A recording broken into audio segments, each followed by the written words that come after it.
In this video, I'll show you how to copy a template in Docusign using a simple and efficient method that can save you a lot of repetitive work.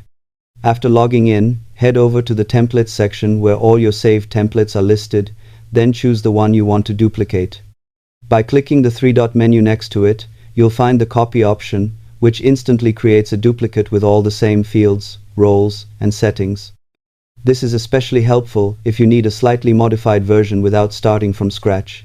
You can then rename the template, update recipient roles, or tweak specific fields to match new requirements.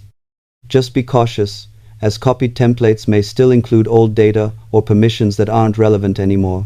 Taking a minute to review everything ensures smoother document handling. Overall, it's a straightforward feature that boosts efficiency when used properly. Subscribe for more honest, practical tech tutorials that actually help you work faster and smarter.